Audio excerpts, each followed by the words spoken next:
welcome to the MessianTics Podcast, a podcast about all things Messianic Judaism. Each episode, we will be sharing our opinions as we tackle some of the biggest issues in Messianic Judaism. Now, here's your hosts, Rabbis Eric, David, Jonathan, and Toby. Hey everybody, we're glad to be with you again today talking about some MessianTics stuff. And today we're kind of we're going to have a loose conversation, not so much guided like some of our past ones have been, but we're going to talk a little bit about Messianic synagogues, Messianic congregations within communities, and just our relationships with churches that are around us, and some of the ways we interact and get along. Some of the ways we disagree and don't get along, and how those kind of, how we can work on those things, to kind of strengthen our strengths and, cast down our weaknesses and make it to where we have a thriving body of Messiah within our local communities. Like for example, Pensacola has tons of churches. I think someone told me one time, I think Rabbi Eric may have told me that we have the most churches per capita of any city in the United States. I think that's either close to being accurate or accurate. I can't remember per se, so don't quote me on that fully. But Pensacola has a lot of churches, and that's largely due to the Brownsville revival. A lot of churches kind of boomed after that event. But even before that, there's still a lot of churches here, a lot of old churches. So, and we're kind of the first and only real Messianic congregation that has been here for years. And so it's kind of, how is our relationship a bridge between the Jewish community and and Christianity? How are we a bridge between, Torah observant faith versus a, maybe not? I guess I don't want to say that completely because most Christians keep most of the Torah, in regards to a lot whether they realize it or not. Realize it or not. Yeah, it's just some of the major things like Shabbat, the Moedim, Kashrut, snip. Yep. Of course. It's funny though, and we actually had a couple come from. It's always funny, so I'm always aware of when we have circumcisions, because we do the services. People ask us to do the circumcision service.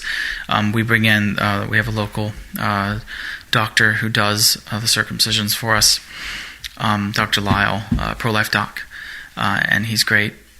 But we've had people come in from churches who don't attend here at all. Like, we have no tie to us at all. They just know we're Messianic synagogue, and for some reason they believe that circumcision still has some kind of theological, some sort of validity, some validity, to it. And they're like solid Baptist, solid Reformed, so not the Baptist, because Reformed would kill me for saying Baptist or Reformed. So we're gonna, we've had Reformed people, we've had Baptists, we've had people from non-Messianic, not even really church-going people come and do it. So we had a couple in our synagogue in New York that were devout Roman Catholic, like mass every single day of the week, but they were also devout Messianic. And I mean, like Father Chazel and everything, like very Shomer Shabbos, very intentional. And so they would come to service on Saturdays at the Messianic synagogue,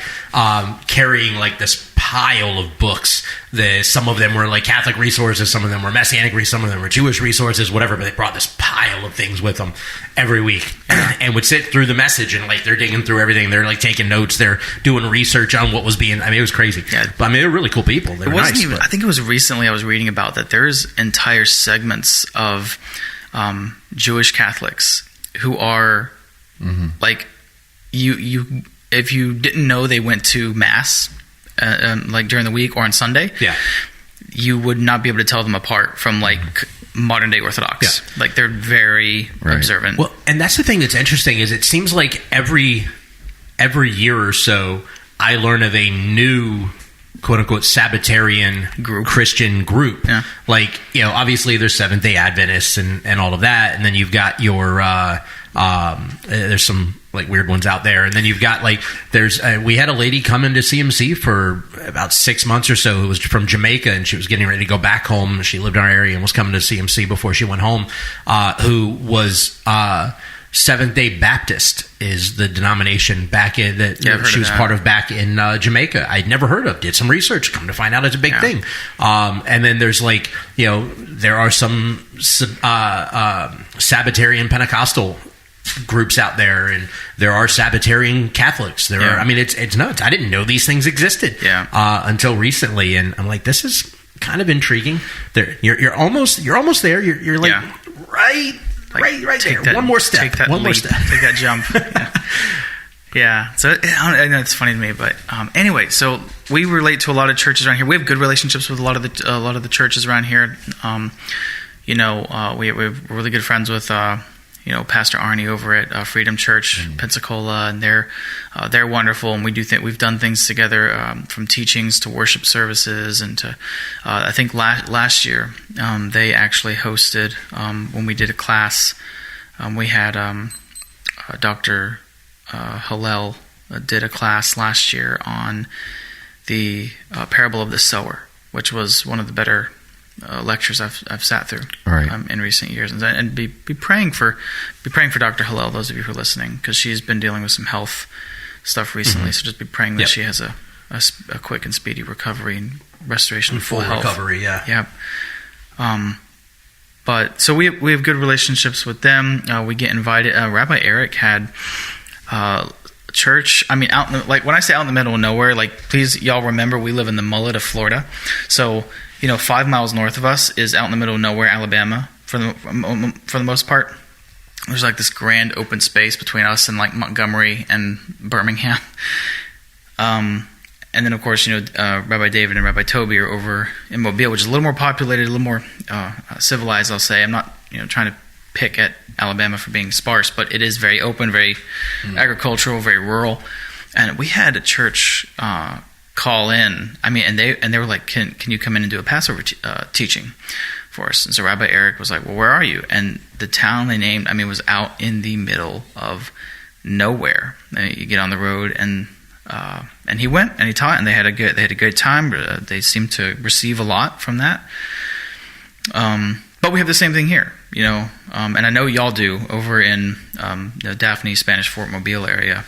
We've got a Baptist church here who wants me to come and do a children's Passover Seder teaching. Not a Seder per se, but teaching about the Seder, about the Passover meal. So out of curiosity on that one, I know you had mentioned that this particular church is rather adamant of the KJV, the King James Version. Very much so. Is there an expectation for you to maintain KJV use? That's a good question. Not that that's... No, it's not bad. And, I grew up on the King James. I still have my King James Bible from when I was a child. So I actually kind of joked about that with Rabbi Eric in the office. I said, you know what, I need to go dig out my King James. Yeah. I know exactly where it is. I'll just teach out of that, because that's what they'll be used to. Yeah. And but I did kind of think maybe I could slip in a JPS Tanakh, just to which isn't that far. Don't go with the modernized version. You go with the older version. That was it 1917 JPS that uses very similar language. Yep, and it's and that's largely the King James gets a lot of its stuff from the. I forget. I don't know why the name is escaping me right now. The Hebrew translation with the vowel points. The Masoretic text. Thank you. Yeah. I had to find it too. I was like, where is that? How is that sliding around in my brain? But anyway. Yeah. So, and I know you had mentioned something about one of the bigger churches in your area inviting you to do.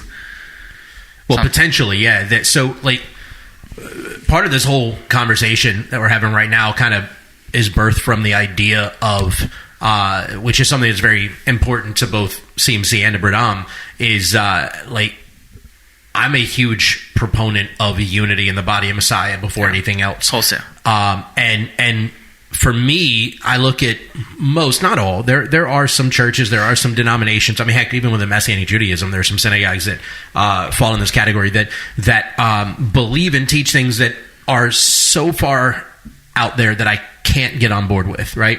But for the most part, Messianic Judaism is a part of the greater body of Messiah. And so Messianic Judaism, the church, for the most part, the things that we disagree on typically are not salvational issues, right? Yeah. And so for me, I care more about working together in unity for his kingdom, for God's kingdom, on the areas that we do agree on, which are salvational, than to split hairs constantly and be divided and working against each other because of the non-salvational issues that we disagree on.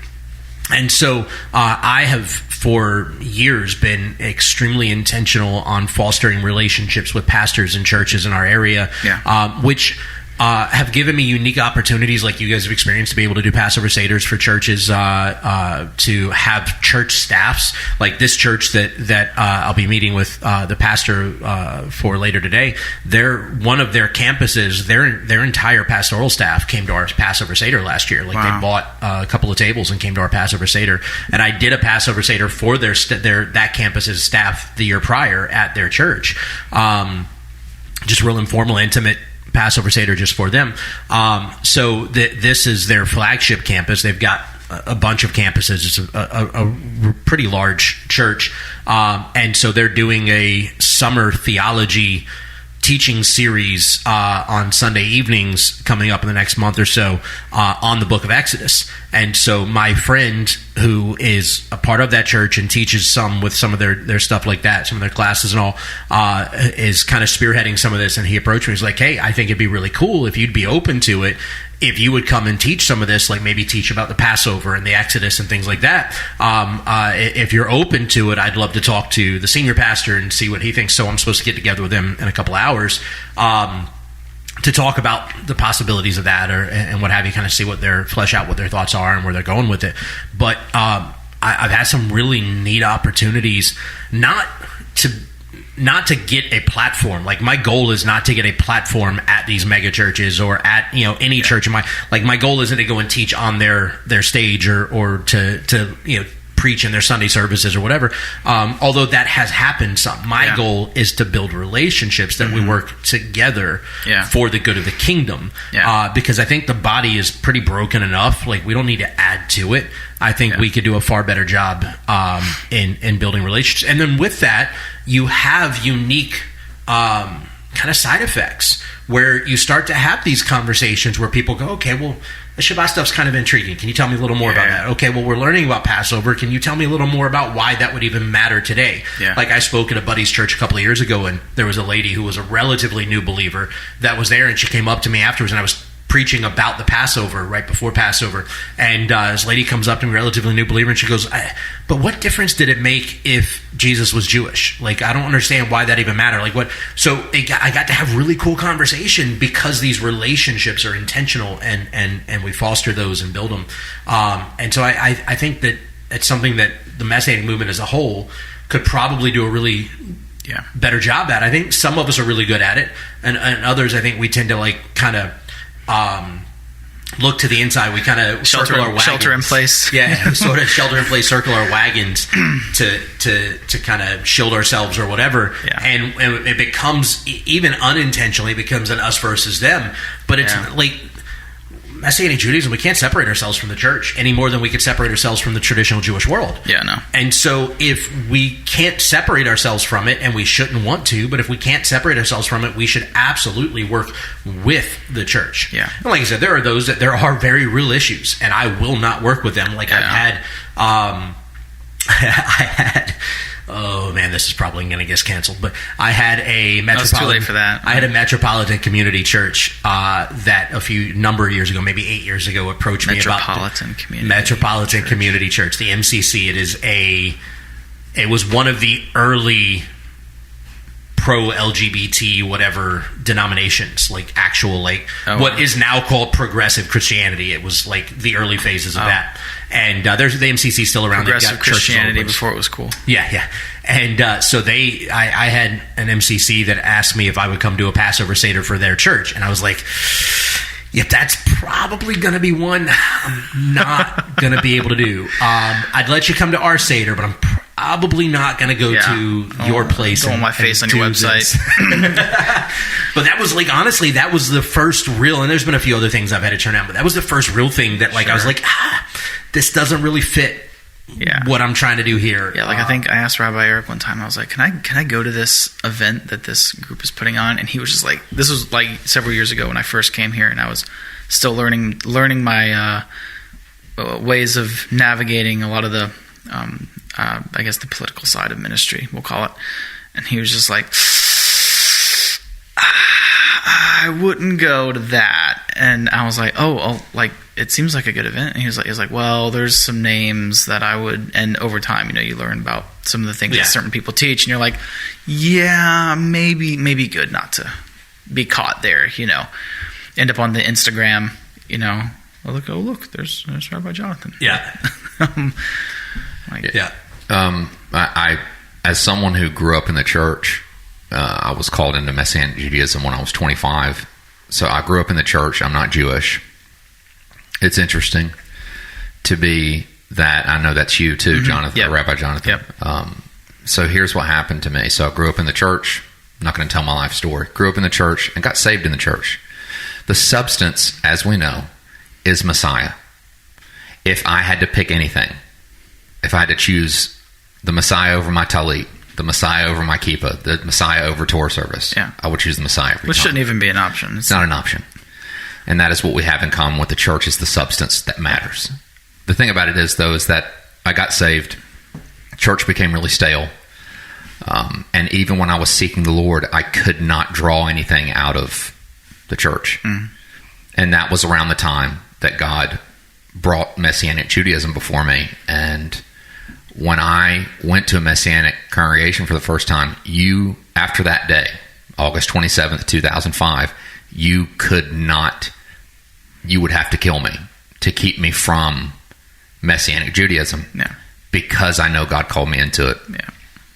Now, I think there's a problem. I think the biggest bridge burners, I said the biggest, doesn't mean they're all. I think the biggest bridge burners between the church and the Messianic community are these overzealous non-Jews in the movement that are called out of the church oftentimes. And because they're called out and God is revealing these things to them, they become so hostile towards the church and what they go, we were robbed. That was a big thing, a big statement. I was robbed. I was robbed. Maybe not. Maybe you weren't robbed. How do I know that? Because I was one of those non-Jews that was overzealous with not enough knowledge. In 2005, I feel sorry for anybody in the church that was around me at the time. My best friend, the girl I was dating, I didn't marry her, but that was the Lord.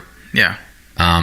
And she was wonderful. It was actually, not getting too into my life, but vaguely threatening. No, she was a wonderful young lady, but it just wasn't the Lord. Yeah. And Messianic Judaism was the reason. I mean, ultimately we had that conversation. But what I'm saying is that she was very plugged into her church, and she did not know what to do with what was happening in me. Yeah. And I heaped all kinds of criticism on the church. And her dad was a pastor, and I was, if I could, the me now, 42, talking to the me 25, I would have said, dude, chill out. You're being a jerk. Yeah. And I've had those moments. I had to say I was sorry to quite a few people. I even still, my best friend I still stay in touch with, we're still best friends. He lives in Washington State, and I still say, man, I was such a bonehead during that time. I believe every bit of what I was doing then now, but it was what I was doing when I was 25 was not shaped by grace. Yeah. Now, so that's a problem on the Messianic Jewish side. David talked about circling the wagons. Rabbi David talked about circling the wagons. It's a problem when the Messianic Jewish people circle the wagons and say, well, non-Jews or the church has the church, and they're happy with that, so let them be. No, we should still keep it open, because look at what God did to me. Look at what God did to you. God calls us out of that, but he doesn't call everybody out of that. And that was my problem. My problem was like, everybody should be doing this. And I was like, I wish I could slap myself back then. The other problem is when I had a conversation with a guy at a store who was in a church, and he said, so man, where are you going to church at? And I said, well, I go to a Messianic synagogue. Well, what's that? And I said, well, it's a Jewish synagogue that believes in Jesus, believe in the whole Bible. I always say we believe in the whole Bible from Genesis to Revelation, whole Bible. Yeah. I said, we just, we worship on Shabbat on Saturday and do these things. And then he goes, well, I don't think it matters how you do it. Now, that's a problem too. Yeah. That's a problem too. The thing is, though, is that you can't, Messianic Jews, it's mostly Gentiles, though. Messianic Jews and non-Jews mainly have got to chill out and not heap curses over someone who's doing Christmas and going to church on Sunday. Yeah. And the church also needs to open their mind. And you know what? It doesn't mean they're going to be called into Messianic Judaism. Yeah. Because, because I've met I've known Messianic Jews that have had problems with Paul. Yeah. The Apostle Paul. Yeah. Because they're like, and I'm just like, listen, if I'm in ministry and it's tough enough, I would not want to deal with what Paul was dealing with. Yeah. And Paul says things, you're listening to one half of a conversation, you don't have what their letter said. Yeah. So you take these verses and you say, well, you see, Paul says we don't have to do any of that stuff. It's not important. Yeah. And I'm like, no, what you're doing is you're being narrow-minded and you're not taking the full Scripture into account. But, of course, culturally Jewish people have gate-kept those things and said, well, we're Jewish. That's our stuff. Yeah. So there's this problem, and the only bridge is Yeshua. Yeah. The only bridge is Jesus, Yeshua. But that's the two problems I've seen. And as someone who's been in both camps and has been part of the problem, being a Messianic Gentile who was a total jerk, because I had all zeal and no knowledge. Yeah. So that's just some other things I'm throwing into the conversation as problems. Yeah.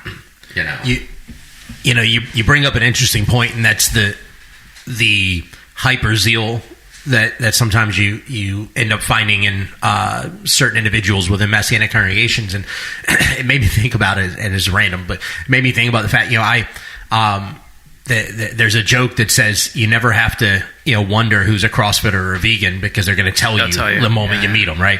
And and that's funny to me, because for about 5 or 6 years I did CrossFit, 4 or 5 days a week. I was in the gym, 6 o'clock, 6:30 in the morning, busting out whatever the workout was, and I would constantly, I'm so sorry. I'd be at the coffee shop. I'm so sore. I did CrossFit this morning, and this is our workout, and and and then you get into conversations and people are like, oh man, you do CrossFit, man. I don't know how you do. Oh, it's not that bad. Look, it's manipulable. Whatever the workout is, there are variations. If you can't do this, and you start to try to preach people into CrossFit, and it's not that anybody's telling you to. It's just you get so excited about it. You get so so zealous. This is I still, if it wasn't for the fact that at the time that I left the gym that I was at, the only reason I left is because CrossFit ain't cheap, bro. At all. It is not cheap. And at the time, my wife and I were in the process of trying to sell our house, and we were trying to buy something else, and so I needed to reallocate those funds to do some of the goals that we had that we were trying to do for our family. And so I stopped going to CrossFit because it was just impractical expense wise. So did you have to become a vegan to add something? Exactly. I had to make up for the zeal somewhere. But no.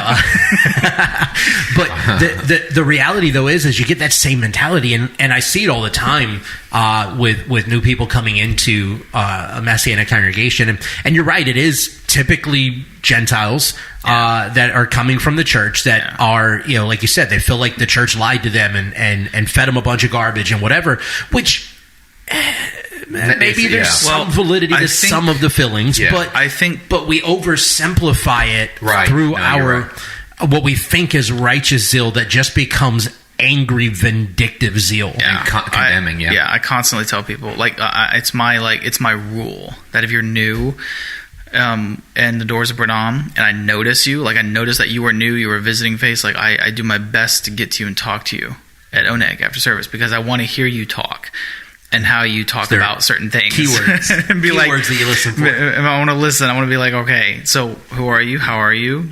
Where do you come from? Welcome. Welcome. We're glad to have you. And who are you? How are you? Who are you? How are you? Where are you from? Where are you from? Because it's who, what, when, where, why. It's not so much that I'm worried. I just want to be able to get a firm footing with different people on where they're coming from. Because I've had people who walked in one time and then had a conversation with them and they never came back again. Just because I'm very quick to disavow sort of the things that lead to hyper anger, Yeah. Zeal, this vindictive attitude towards Christianity in the church, and because a lot of times the people that exist in those camps, they come from places where they're listening to people who really shouldn't have a voice anyway. Yeah. But in the wonderful modern age of YouTube and the internet, they're able to speak all sorts of nonsense, consume so much garbage quickly. And they just there's no tampering. There's no. We're about to do a course, a book study on discipleship here at Bradam. And one of the questions I was going through to that the book asks, and that we're going to discuss when we get to it, is, we see what the disciples did in the days immediately following the ascension, and even several decades after that. Why is it today we seem to not have this effect? And part of that answer is because we don't have disciples. We have a lot of people who know a lot of things, but we don't have. You can know a lot. You can be, it's why knowledge doesn't equal transformation. Knowledge does not equal transformation. And I've told people, look, you need to be discipled. You need to be under someone who is going to train you up and bring you up, and with spiritual maturity, with help you to walk in the fruit of the Spirit. That's one of the reasons why, and we've mentioned several times in this podcast, the Mars Hill. Rise and Follow Mars Hill podcast, which is really good if you get a chance to listen to that. That was one of the biggest problems with the leadership in Mars Hill, was that there was no he refused to be under any kind of discipleship. And they thought they did everything right. They thought they did everything right, and and that's what people come with, this anger. I've listened to a couple people on YouTube now who told me something that was slightly different, and it seems right because it lines up with some of the verbiage of the English translation of the Bible that I like to read, produced by some nondescript person on the internet in Ukraine.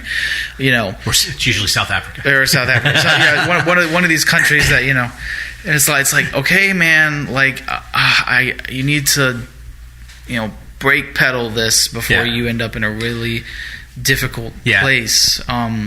Because I think a lot of people, even some of the newer people here at Bradam, would probably be shocked if they knew how good of relationships we have with the local churches. I talk about it all the time at CMC. Yeah, and it can't be this. It can't. Just to say, it can't be this view of. Those poor church people, they're doing all this stuff that's not in the Bible and this, that, and that. It can't be that attitude. It's got to be, we are co-laborers, we are co-heirs. And just to say, and everything, and I was not, when I first got into the Messianic movement, nothing was underwritten in love initially. And I remember our rabbi at the time, I lived in Macon, Georgia, and our rabbi was sick. And the pastor of the church we rented gave the message, and I refused to really listen to him. I just sat there. You're not the rabbi. Not just because he was this preacher from the church. Oh, and gotcha. Man, and I know this guy. Over the years, I got to know this guy because that was when I first started going there. And over the years, I got to know this guy, and this guy loved God. Who the heck are you? On fire, filled with His Spirit. Couldn't talk about Yeshua, couldn't talk about Jesus and the cross without weeping. This guy was the real deal, and I was missing it, man, because he wasn't wearing a talit. That's a problem, man. And now, I regularly listen to he's, again, blessed memory, Pastor Charles Stanley. I listen to him regularly, so I know God has matured me by His grace to that degree, because in fact, I just was telling Rabbi David, the pastor of the church that rents from our synagogue, I listened to him this past Sunday, and he's fantastic. And this isn't something recent for me. I'm just saying that I'm thankful that God was patient with me being such a bonehead. And I was so critical of my fellow family in the church, and I just... I just want to, for me, it's important that the Messianic movement doesn't look at the church as like this second tier. Exactly. Or an enemy, which I think some do. Some get real. I was going to real quick, unless you have your thought already. One of the reasons why we like to see, and I want to see specifically Messianic Judaism remain in that space of, in the Talmud, it's called, be as the disciples of Aaron, which is constantly making peace, brokering peace, even between people who may not want peace with each other. Right. Because, we're the ones who, outside of secular scholarship, have been bringing to the forefront of the world, Christian and Jewish, the Jewishness of Messiah. That, because there's a lot of Christians who could have always told you that Yeshua was a Jew, Yeshua was Jewish. Yeah. But up until probably the 60s or 70s, and it really kind of birthed out of secular scholarship, not theological scholarship, was just how Jewish Yeshua was. It was these secular scholars, atheists, some of them, who really looked, who took the New Testament through a non-biased lens and were like, dude, this guy's a Pharisee. Like this guy is a religious Jew of the first century, Second Temple period, and then it kind of, like, there's some, like, I would say fringe pastors, not fringe in like the unhealthy way, but like, pastors and Christian theologians who were willing to embrace that at first, but it was always a fringe thing. And it wasn't until Messianic Judaism really took that on. And even then, there are still some segments of Messianic Judaism that don't. There are some, factions within Messianic Judaism that continue to look at Messiah as very Christian, we're getting rid of Judaism, we're getting rid of parts of practice, we're keeping Passover, Seder, and Hanukkah, but we're getting rid of a lot of the other religious day-to-day life practices that Messiah would have even himself participated in. And it's been sort of I would say the healthier segments of Messianic Judaism and secular scholarship that have been bringing those forward, and I would like to see Messianic Judaism continue to embrace that and bring that to the church, bring that image of who Yeshua really was, what his life would have actually looked like. He wasn't the barefoot hippie, running around the hills of Judea with his teenage disciples. No, he was, there. He would have looked. We always in movies and stuff dress up the Pharisees like these very elaborate, and I don't think Yeshua would have been as elaborate. But it talks about him having nice clothes, a seamless garment. That is a well-made, very a beautiful garment, not like the sackcloth of the field kind of thing that we normally picture them wearing. With tzitzit, hanging that were clearly distinguishable from the garment because they were able to be reached out and touched by the woman with the issue of blood. People even asked before, we had Foundations question one time. People were like, would Yeshua have worn tefillin? And I'm like, well, archaeology seems to suggest that they had tefillin back in the day. They were much smaller, and on more like string, not the big leather thongs that wrap the big boxes around the hand and the forehead, but religious men, it's presumed would have worn them all day long. So I have no reason to believe that Yeshua wouldn't have worn them. And that's the reality of it, is that for all intents and purposes, Yeshua was a Pharisee, right? I mean, and we try to dance around that. We try to make Yeshua so countercultural that he didn't fit in any camp, and he was. But for all intents and purposes, he was a Pharisee. In fact, when we see the Pharisees come to Yeshua complaining about his disciples not washing their hands, right? He doesn't say, hey, Yeshua, the Pharisees don't say, hey, Yeshua, why didn't you wash your hands before you eat? And he didn't say, why do none of your disciples? He says, why do some of your disciples not do this? Why? Why was that even a question? It's because not all of his disciples were Pharisees. They came to him from other sects. Some of them were Pharisees. And some of them were very distinctly followers of John out in the wilderness being weirdos before. It's from the Chosen. One of my favorite things is Creepy John. Good old Creepy John. But is that Chosen? Yeah, the Chosen, yeah. But the reality is Yeshua was a Pharisee. He wasn't a Nicodemus ranked, high-ranking official of the Pharisees, level. But he was a Pharisee, and we know this from a number of things, but particularly the fact that he went to synagogue. And it specifically says in the gospel, as was his custom or his tradition. Only the Pharisees went to synagogue. That was a Pharisaic structure, a Pharisaic concept. And I think the reality of all of this is that, and I talk about this with people coming into our congregation from time to time, is there seems to be what I describe as like a 1 to 2 year cycle that new non-Jewish believers coming from the church into Messianic Judaism goes through. And I think Rabbi Toby kind of hit the nail on the head when he was describing some of his experience in what I'm talking about. It's like, you have people that come in, and it doesn't matter how many times I try to warn people against it, they still end up walking it out and then cycle around again. But you come in and you're like, oh, this is great. This is exactly what I needed. Like, I was studying the word on my own, and I felt like God was saying there was still something to these Moedim, these appointed days, and you guys are doing this is great. And they come in and they're excited and they want to know more. And then as they learn more, they start to go, wait, but the church has always lied to me.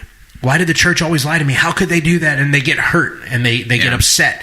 And then that hurt becomes anger and aggression at the church, because the church is this entity on the other side of the tracks that's just evil, and they're steering people away from God, and they're taking people away from the word, and da-da-da.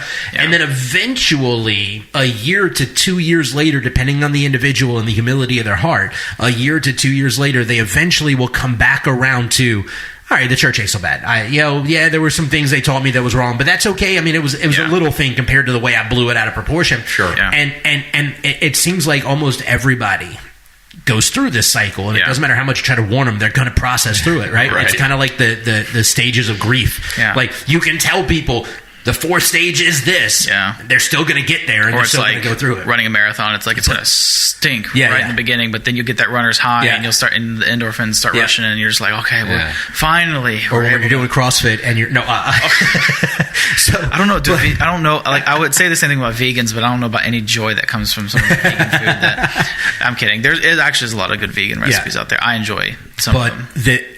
And the thing, though, to all of this, in order to have those relationships, the healthy relationships, because Messianic Judaism we are to some degree kind of other, right? We're part of the greater body of Messiah, but we are still kind of, for lack of a better way of wording, a niche market, if you would, right? Like, you're not going to have a 4,000 person Messianic synagogue in the U.S. It's just not feasible. I mean, God can make it happen, but it's not going to work the same as like the mega church down the street with all the lights and the shows and everything. No. Like, it's just not going to happen that way. But the reality is that the Messianic movement should be a bridge between Judaism and the church, but more specifically between the church and the Jewishness of their Messiah. Yeah. And if we are, as Messianic Judaism, holding the church at arm's length, or we're acting like everything the church does is wrong, or we're doing nothing but talking bad about the church, we're never going to bridge that gap. And the only way that we can truly bridge that gap is if we learn what true biblical love is, right? Because love is what paves the way for that gap to be bridged. Love is what opens up those doors. And when we talk about the intentional relationships that we build with pastors and churches in our area, that's what we're talking. It's that love. Yeah. And to that end, I can't recommend highly enough. Rabbi Toby's listened to a few of them with me driving back and forth to Bradam to record MessianTics. But one of my really, really, really close friends is Rabbi Jacob Rosenberg at Adat Tikva in the Chicago area. They're in Deerfield, Illinois, technically, which is one of the suburbs of Chicago. But they're in the Chicago area, and they're doing is one of the brightest minds I know of in Messianic Judaism. His father was the rabbi that I served under as rabbinic intern in New York, and him and his wife are really close friends of mine and my wife, and his brothers are good friends of mine as well. As one of his brothers is a rabbi out in Seattle, Messianic rabbi in Seattle. But Rabbi Jacob is doing a really insanely good sermon series, and it's a year-long sermon series on the biblical concept of love, very literally starting all the way back in Genesis and working slowly week by week through the concept of love through the Bible. And so I can't recommend it enough, and I'll put in the show notes, I'll put the link for their sermon podcast in the show notes for this episode so that you can go listen to it. But it started back in November of last year, and it'll run through sometime around this November, December. And he's just now getting into Matthew as he's been working through this. But I can't recommend it enough, especially in how powerful the imagery of what the description of godly love truly is, and not just how we receive God's love, but how we relay that to others, right? We always talk about the two greatest commandments are love the Lord your God and love your neighbor as yourself. And I always say we can't do the latter without the former. Like, we've got to learn to love God and learn to receive his love. Sometimes we feel like we aren't worthy to receive his love. Like, we know theoretically and esoterically it's there, but we just don't know that we're worthy of it. And so we still don't really grasp that sometimes. Yeah. But we have to love him and receive his love, and through that then we can love our neighbor as ourselves. And the truth is, the same is true. Like, love your neighbor as yourself. Far too many believers don't love themselves. No. Right? And you can tell that by the way we live our lives, by the way we take care of ourselves, by the clothes that we wear, by the foods that we eat, by the people we hang around with, by the activities that we favor, how are we supposed to truly love the Lord our God and receive his love and love our neighbor as ourselves if we don't actually know how to receive his love or think we're worthy of his love, and we don't know how to love ourselves? How are we supposed to do that? Yeah. And so he's working through this biblical concept of love. And I mean, it's just been a phenomenal series. I cannot recommend it enough, but I think he hits on some of those notes. And he's one of the Messianic minds that has kind of opened my eyes up to a few things that we have done differently over the years. He had this brilliant idea, and I'd love to have him on the show one day, but he had this brilliant idea a few years ago that it was a God idea. Like, it was definitely a spiritual download thing. But he had this idea a couple of years ago as the High Holy Days come around, because in Judaism, we talked last episode about the Shalosh Regalim, the pilgrimage feast, right? Yeah. Well, there's no temple standing, so the Shalosh Regalim are not viewed as like high ranking as Yom Kippur and Rosh Hashanah are. Sure. And Rosh Hashanah and Yom Kippur become the quote-unquote High Holy Days of Judaism. Everybody goes to synagogue for them, and we're focused on repentance or whatever. And so he had this idea, like in Christianity, you have your 2-year Christians that go to church on Christmas and Easter. In Judaism, you have your 2-year Jews, they go to synagogue on Rosh Hashanah and Yom Kippur. So he had this idea, we're supposed to reach the Jewish people, right? But as a Messianic congregation, he has a very similar vision to what we do, which is that the only way that successfully works is with Gentiles involved, right? Because as a Jewish person, my primary objective is not to reach the Jewish people. As a synagogue, a Messianic synagogue, yes, our objective is to reach the Jewish community with Master Messiah. But as a Jewish individual, my primary objective is still what Isaiah says, to be a light to the nations. Yeah. And the nations coming into our congregation, their primary objective, as Paul says, is to drive the Jew to jealousy for his God. Mm-hmm. And so it's a cyclical reality, but in order for that Messianic synagogue to effectively minister to Jewish people with the promised Jewish Messiah, it requires those of the nations who have come to know the Jewish Messiah to drive them to jealousy for their Messiah.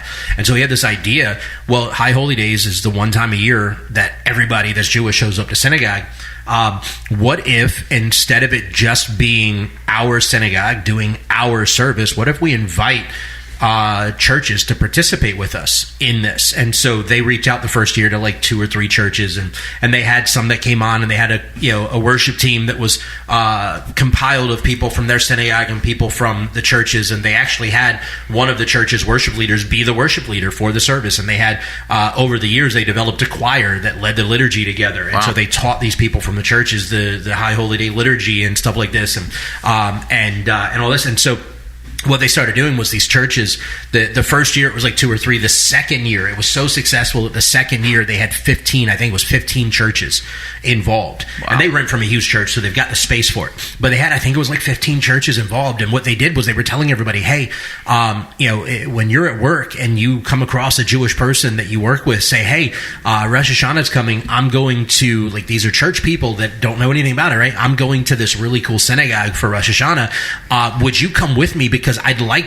you to explain to me what's going on as we're going through this. Like, I've never been through it. It'd be cool if we could do this together. Yeah. And so you very literally had these Gentile believers from these churches that were participating in this Messianic synagogue's High Holy Day services that were driving Jews to jealousy for their God. That they ended up having something like, I want to say it was like 300 or 400 first-time visitors. Wow. Over the course of that second year, just the second year, the second year of doing this. They had like 300 or 400 they do it. Yep. Wow. They had like 300 or 400 first-time visitors. 50% of those were Jewish. Wow. And of those, something like 50% of them gave their heart to the Lord and became followers of Yeshua, because it was literally Jew and Gentile working together in this message. But it all began with love, not looking at the church as a gimmick. Oh, we're going to bring them in and we're going to do this Gentile reach teaching Jews thing. It's not a gimmick. It's very literally we're doing. And he didn't go to these churches to go, hey, you should stop your Sunday stuff and your Christmas, Easter, and come participate with us. Yeah. He went and said, hey, come participate with this event. You keep doing your thing. We'll keep doing our thing. We have a purpose. But let's work together for the glory of the kingdom of God above all else. And so we actually stole the idea a few years back. It happened that Shavuot, we just talked about Shavuot in the last episode. It happened that Shavuot fell on for all of Judaism, whether you were counting in the Pharisaic or the Sadducean way.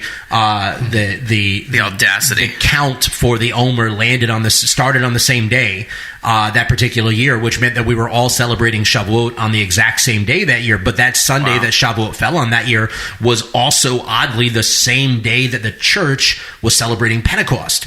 And so the entire body of Messiah was going to be celebrating the events of Pentecost together in unity without even realizing it. Yeah. And so the Lord gave us a vision at CMC to call churches together. And so somebody gave us the money to rent out the Civic Center in our area for Shavuot. We didn't have a Shavuot service at our synagogue. Instead, we had this big joint Shavuot Pentecost service with a whole bunch of churches in the Civic Center and had like 600 people come out, and we had like 4 or 5 churches involved. And it was this huge thing, and it was really awesome. And we had people leaving that were talking to people from our congregation. And one of our ladies, Jennifer, one of the ladies that plays violin on our worship team, she comes up to me, she goes, Rabbi, she goes, I keep having people telling me they've never felt the power of God like this before. It's crazy. It's like, oh, that's awesome. Praise God. And she goes, no, Rabbi, I don't get it. I was like, what? She goes, this is what our service feels like every Shabbat. How are they living if this is the first time they've ever felt this? Yeah. And I went, I don't know. Like, I don't have words for that, but I hadn't even factored it that way yet. And she's going,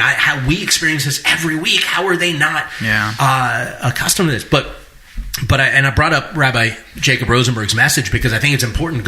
Highly recommend go listen to that sermon series, because it's important if we're going to bridge that gap, if we're going to have these relationships with the greater body the way we need to, Messianic Judaism reaching out, and it's going to have to be Messianic Judaism reaching out. It's few and far between that it's the other way around. Very rarely. But if we're going to have those relationships and reach out, it needs to come from a place of legitimate, heartfelt, Messiah-centered love for the kingdom of God first and foremost. It isn't about, like Rabbi Toby has said, it isn't about trying to fix anything that's in the church that we may deem as wrong or incorrect or not the right way to do things or whatever. It's not about trying to fix anything. It's about fixing the world through the kingdom of God. Yeah. And that takes the body of Messiah as one, right? There isn't a Baptist body. There isn't a Pentecostal body. There isn't a Catholic body. There isn't a Protestant. There isn't a Messianic body. There is the body of Messiah. There's the bride of Messiah. When Messiah comes back, he's not coming back for a Presbyterian bride and a Episcopal bride. And he's not coming back for this harem of different denominations. He's coming back for a bride. Mm-hmm. Harem the body of Messiah, right? Oh my gosh. That may be the best wording I've used yet. The harem of denominations. Oh my gosh, that's we have to use that from now on. That goes hand in hand with the Purim spiel message that I had given years ago. I think so many people get on Facebook and stuff in the Messianic movement, or they get on Facebook, or they go on these diatribes, and they think they're going to fix that problem with one diatribe on Facebook or something, and I feel like what the Lord's told me is like, hey, why don't you let me, when I come back, fix some of these issues that may or may not even be issues. You think they're issues, maybe they're not issues, but if they are, why don't you let the Messiah, when he returns, actually come back when he rules the world, and everybody will listen to him. I had a friend of mine who wrote a song, and towards the end of the song, he actually says that he's like, he's not singing it. He's like rapping it. He's like, and if we don't get it all right now, and I'm paraphrasing, but he's like, if we don't get it right now, he'll just correct us when he comes back. That's going to be all of us too, right? Yeah, that'll be. I'm sure there's many things that we have not correct. Yeah, I used to really hate when. Over the years, I've been a part of 3 Messianic congregations in my time, and every year, and you know what I'm talking about, it's always the high holy days we get visitors. Mm-hmm. We get a ton. And I will say, a lot of these people, you will never see them again. Yeah. And I used to think, okay, so I guess I'm in a terrarium, and all these people from the church are, let's go see what the Jewish people do. Yeah. And I used to hate that. And it used to get on my nerves. And what God tells me is, hey, that was you at one point, right? Why don't you cool your jets, man? Yeah. Like, they're coming to see what you're doing. You weren't coming to a Messianic congregation back in 2005 because you knew I was going to call you into this. You went because you wanted to check it out. Let them check it out. What's wrong with you, Yeah. And so, that used to rise up in me. I'd be like, oh, all these people are here just to watch us do our thing, and God's like, yep, just like you did. And I want people to watch. Yeah, I want people to come see. Right, that's where I'm at now. Yeah, that's where I wasn't. Yeah, like I love when some of the college professors will send their students for like the religions class, and they have to pick something other than what I guess they're used to. And sometimes we have 3 or 4, sometimes we have like 8 to 10 college students that'll come. And if I know they're there, I will purposefully, and people might get a little irritated with me. I hope not, but I slow down. Especially, I know there was one time Rabbi Eric was out of town, and so I had the service, and I purposefully slowed down parts of the service to explain, because I knew they were in the audience, and it's like there's like 10 of them. So I'm like, okay, I would not be doing my due diligence if I did not explain, why do we do a Torah procession? Why do we read from the Torah? Why do we read from the rest of the scriptures? Because there's a lot of churches who do not read from scripture. I mean, except for the pastor quoting a couple verses during his message, a lot of time you just don't have an entire section of the service dedicated to the reading of allotted portions of scripture. Why do we say some of the prayers and blessings we do? Why do we wear some of the clothing we wear? Right. So, and those are things that I want. Because it'd be really weird if we showed up to synagogue naked. It's funny.